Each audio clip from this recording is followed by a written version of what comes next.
Good morning and welcome back to the Daily Bible Chapter Series. It is February the 21st, President's Day for 2022. And today we are in Numbers chapter 27. And again, we're reading from the New King James Version. Numbers chapter 27 talks about inheritance laws. Then came the daughters of Zelophehad, the son of Hepher, the son of Gilead, the son of Machir, the son of Manasseh, from the families of Manasseh, the son of Joseph. And these were the names of his daughters, Mahlah, Noah, Hoglah, Milcah, and Tirzah.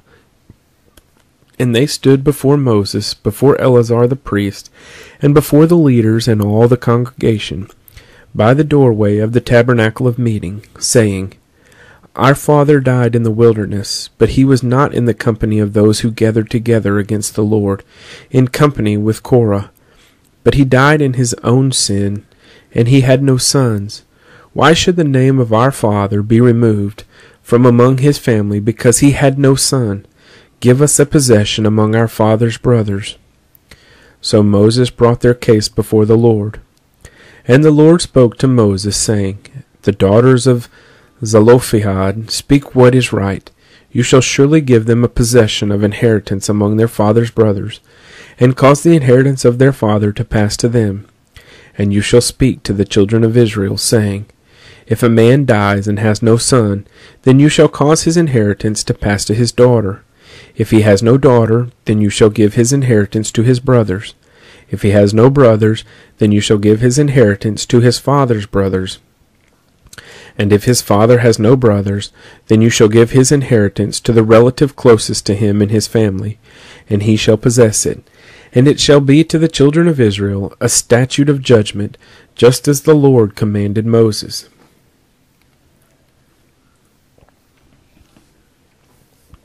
Now the Lord said to Moses, Go up into this Mount Abiram, and see the land which I have given to the children of Israel. And when you have seen it, you also shall be gathered to your people, as Aaron your brother was gathered. For in the wilderness of Zin, during the strife of the congregation, you rebelled against my command to hallow me at the waters before their eyes. These are the waters of Meribah, at Kadesh in the wilderness of Zin.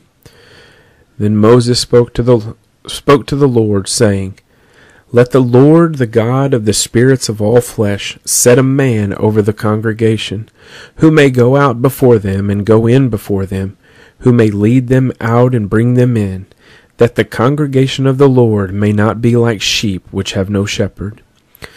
And the Lord said to Moses, Take Joshua, the son of Nun, with you, a man in whom is the Spirit, and lay your hand on him. Set him before Eleazar the priest and before all the congregation, and inaugurate him in their sight. And you shall give some of your authority to him, that all the congregation of the children of Israel may be obedient. He shall stand before Eleazar the priest, who shall inquire before the Lord for him by the judgment of the Urim. At his word they shall go out, and at his word they shall come in, he and all the children of Israel with him, all the congregation. So Moses did as the Lord commanded him. He took Joshua, and set him before Eleazar the priest and before all the congregation. And he laid his hands on him and inaugurated him, just as the Lord commanded by the hand of Moses. Numbers 27. As I read through here, I can't help but wonder what was going through Moses' mind when in verse 12 it says, Now the Lord said to Moses, Go up into this Mount Abiram and see the land which I have given to the children of Israel.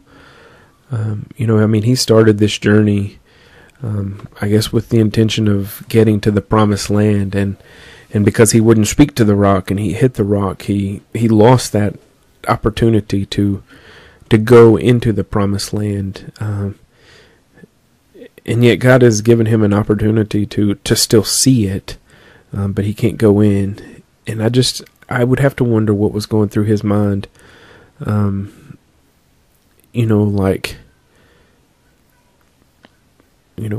Was it sadness and remorse? Was it joy? I mean, I don't know the answer to that, but, knowing that, this land is flowing with milk and honey. It is a beautiful land. It's a wonderful land. It's a fertile land, and you're going to see that.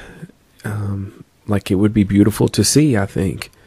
But on the other hand, at least this is where I think I would struggle with the emotion of knowing that, my own sin kept me from getting to go in there. I don't know. It's just something I was thinking about as I was reading through there. I